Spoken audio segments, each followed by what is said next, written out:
मसीह यीशु के मधुर नाम में आप सबका अभिवादन करता हूँ। मुझे उम्मीद है कि नया वर्ष आज सबके लिए बहुत आशीषित रहा होगा।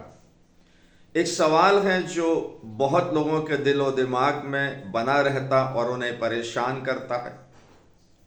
उस सवाल का जवाब है तो बहुत मुश्किल, लेकिन उसका जवाब तलाशना भी बहुत ज़रूरी है। ये सवाल बाइबल में भी उठाया गया है। बहुत बार हमारे जहन में ये ख्याल आता है कि धर्मी क्यों परेशान होते हैं, दुखी होते हैं, सताए जाते हैं। पापी लोग उन्नति करते हैं, आगे बढ़ते जाते हैं, धनवान होते चले जाते हैं। जो सच के रास्ते पर चलता है वो बहुत आगे नहीं बढ़ पाता। उसके रास्ते में बहुत सारे अवरोध और बाधाएं होती हैं। जो झूठ बोलते हैं वो उन्नति करते चले जाते हैं, यहाँ तक कि वो सच बोलने वालों से भी आगे निकल जाते हैं। तब कई बार मन में ये विचार आता है कि धर्म के मार्ग पर, सच के मार्ग पर चलने से क्या फायदा। आजकल लोग शॉर्टकट के बारे में बहुत सोचते हैं। उसके लिए चाहे नियमों को क्यों ना तोड़ना पड़े, लोग उसके लिए तैयार हैं। क्या आपके जहन में भी कुछ ऐसे ही ख्यालात हैं, कुछ ऐसे ही सवाल हैं? मेरे मन में भी कई बार ये विचार आता है कि सच के रास्ते पर चलने से क्या मिला। वो जो झूठ बोलते रहे, जिन्होंने अच्छे से सेवा नहीं करी, वो बहुत आगे बढ़ गए, वो बहुत आगे निकल गए। लेकिन जब जवाब मिल जाता है तो मन में बड़ी शांति होती है। लेकिन जब जवाब नहीं मिलता है तो ये सवाल हमको बहुत परेशान करते हैं, दुखी करते हैं। दाऊद जैसा महान व्यक्ति शायद ही मुझको और आपको मिले। भजन 73:12 में लिखा है, देखो ये तो दुष्ट लोग हैं, तो भी सदा आशीषित रहकर धन संपत्ति बटोरते रहते हैं। दाऊद कह रहा है कि ये जो दुष्ट लोग हैं, पापी लोग हैं, ये अपने आप को आशीषित समझते हैं, धन बटोरते रहते हैं, इज्जत मिलती है, शोहरत मिलती है, बड़ा घर बन जाता है। जो धर्मी है वो घर भी कई बार बना नहीं पाता है, या उसके पास में दुनिया की सुख सुविधाएं नहीं होती हैं, और तब ऐसा होता है कि इंसान दुखी होने लगता है। 14वें पद में दाऊद कहता है, मैं दिन भर मार खाता आया हूं, प्रति भोर मेरी ताड़ना होती आई है। वो तो एक आशीषित व्यक्ति था, अभिषिक्त व्यक्ति था, परमेश्वर के भजनों को लिखने वाला था। लेकिन उसके मन में ये विचार आ रहा है कि मैं परमेश्वर का अभिषिक्त हूं, मैं सच्चे रास्ते पर चलता हूं, मैं धर्म का तलाशने वाला हूं, लेकिन हर सुबह जैसे मेरी ताड़ना होती है।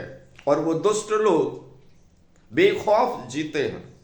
यही सवाल सबोपदेशक में सुलेमान ने भी उठाया है, और इसका भी जवाब बहुत जरूरी है। सबोपदेशक 7:15 में लिखा है, सुलेमान यूं कहता है, अपने व्यर्थ जीवन में मैंने यह सब कुछ देखा है, कोई धर्मी अपने धर्म का काम करते हुए नाश हो जाता है, और दुष्ट बुराई करते हुए दीर्घायु होता है।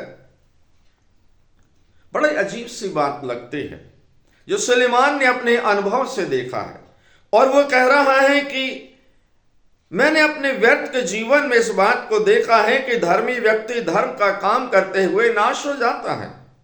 यशायाह भी इस बात को उठाता है कि धर्मी जन नाश हो जाता है और कोई चिंता नहीं करता है, लेकिन उसी के विपरीत दुष्ट बुराई करते हुए दीर्घायु होता है, एक लंबी उम्र उसको मिल जाती है। ये क्यों होता है? इस सवाल का जवाब भी मुझको और आपको तलाशना बहुत जरूरी है। सबोपदेशक 8:14 में सुलेमान एक और बात कहता है, एक व्यर्थ बात पृथ्वी पर होती है, अर्थात ऐसे धर्मी हैं जिनकी वह दशा होती है जो दुष्टों की होनी चाहिए, और ऐसे दुष्ट हैं जिनकी वह दशा होती है जो धर्मियों की होनी चाहिए। ये भी व्यर्थ है। सुलेमान कह रहा है, मैंने तजुर्बे से इस बात को देखा है कि वो जो धर्मी हैं उनके हालात ऐसे होते हैं जो दुष्ट के होने चाहिए, और बहुत सारे दुष्टों के, पापियों के हाल ऐसे होते हैं जो धर्मियों के होने चाहिए, ये सब व्यर्थ है। और जब ऐसे विचार दिलो दिमाग में दस्तक देने लगते हैं तो बहुत बार निराशा पैदा होने लगती है। मलाकी की पुस्तक में तो निराशा बड़ी साफ दिखाई देने लगती है। मलाकी 3 में 14वें पद और 15वें पद में लिखा है, तुमने कहा कि परमेश्वर की सेवा करनी व्यर्थ है। हमने जो उसके बताए हुए कामों को पूरा किया और सेनाओं के यहोवा के डर के मारे शोक का पहरावा पहने हुए चले, इससे क्या लाभ हुआ?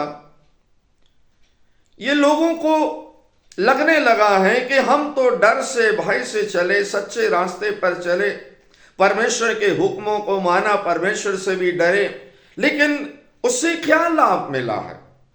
उसके विपरीत वो कहते हैं, अब से हम अभिमानी लोगों को धन्य कहते हैं, क्योंकि दुराचारी तो सफल बन गए, वरन वे परमेश्वर की परीक्षा करने पर भी बच गए। दुराचारी पाप करते हैं, बुराई करते हैं, अत्याचार करते हैं, लेकिन वो बच जाते हैं। तो कई बार खुदा के इंसाफ पर भी सवाल या निशान लगा दिया जाता है। बहुत बार लोग सोचते हैं कि आज जो दुनिया में पाप हो रहे हैं, बुराइयां हो रही हैं, अधर्मी उन्नति करते चले जा रहे हैं, धर्मी लोग दुख उठाते हैं, परेशान होते हैं, तो परमेश्वर इंसाफ क्यों नहीं करता है? और ये सवाल बहुत बार परेशान करता है। कलीसिया में भी बहुत बार यही सवाल आता है। वो जो सच्चे हैं, सीधे हैं, वो बाहर निकल जाते हैं।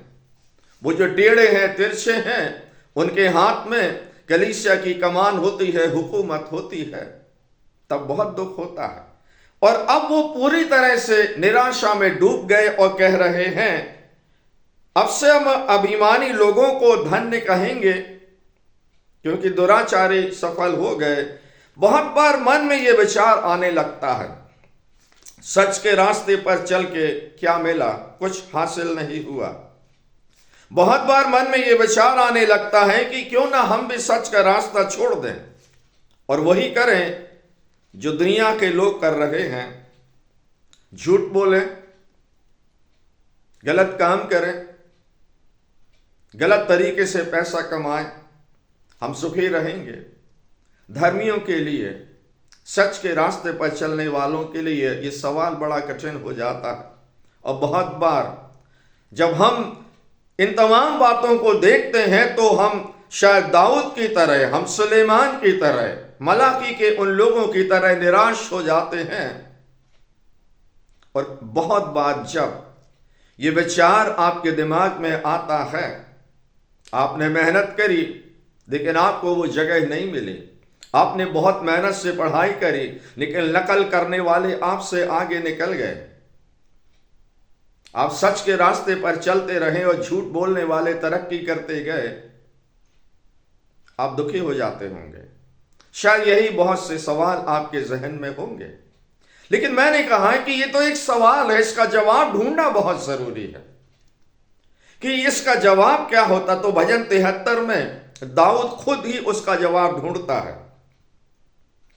73:16 में कहता है, जब मैं सोचने लगा कि मैं इसे कैसे समझूं तो यह मेरी दृष्टि में अति कठिन समस्या थी। दुराचारी क्यों सफल हो जाते हैं? झूठ बोलने वाले तरक्की क्यों करते हैं? परमेश्वर को आजमाने वालों पर इंसाफ जाहिर क्यों नहीं होता है? धर्मी की दशा दुष्ट की तरह क्यों होती है और पापी की दशा धर्मी की तरह क्यों होती है? ये सवाल परेशान कर डालता है। कैसे समझें? समझ में नहीं आता है और दिलो दिमाग बहुत ज्यादा दुखी होता चला जाता। लेकिन तब वो कहता है, जब तक मैंने ईश्वर के पवित्र स्थान में जाकर उन लोगों के परिणाम के बारे में ना सोचा।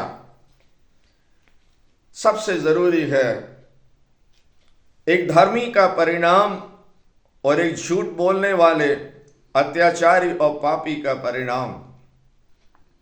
धर्मी जो है वो दुख उठाता है लेकिन उसका परिणाम बहुत अच्छा है, वो परमेश्वर की नजर में सही है, स्वर्ग राज में उसके लिए जगह है, ये जो अधर्मी हैं, पापी हैं, झूठ बोलने वाले हैं, थोड़ी देर के लिए फलते फूलते हैं और एक ऐसे पेड़ की तरह बढ़ते हैं जो बहुत बड़ा हो जाता है, लेकिन जब वहां पर जाकर देखते हैं तो वो मिलता नहीं, क्योंकि हमेशा के लिए खो जाता है। अगर आपके जहन में ऐसे ही कुछ सवाल हैं या खुदा से आपको शिकायतें हैं, तो आप वचन के अनुसार समझने की कोशिश करिए, उनके परिणाम के बारे में सोचिए। उनके लिए सिर्फ अंत जो है वो बहुत बुरा है, यहां तक कि वो जब नरक की आग में डाले जाएंगे तो क्या करेंगे? उनका धन, उनकी शोहरत कुछ भी उनको बचा नहीं पाएगी। मैंने जिंदगी में कई बार इस सवाल का जवाब ढूंढने की कोशिश करी, लेकिन जब अपने दिमाग से मैं सोचता रहा तो मैं परेशान रहा। मैं पीछे नहीं रहा, परमेश्वर आगे ले जाता है। लेकिन जब समझ में आता है कि मेरा परिणाम क्या होगा और उनका परिणाम क्या होगा, तो मैं परमेश्वर का धन्यवाद करता हूं। अच्छा हुआ मैं सच के रास्ते पर चलता हूं, अच्छा हुआ परमेश्वर मैं आपसे डरता हूं। मैं कहता हूं अपने आप से, अच्छा हुआ कि तुम सही रास्ते पर चले हो और इसका परिणाम एक दिन बहुत अच्छा मिलेगा। समय लगेगा लेकिन परिणाम अच्छा होगा। वो जो बढ़ गए, तरक्की कर गए, उनके परिणाम बहुत बुरे होने वाले हैं। इस वचन के द्वारा परमेश्वर आपको बहुत सी आशीष दे।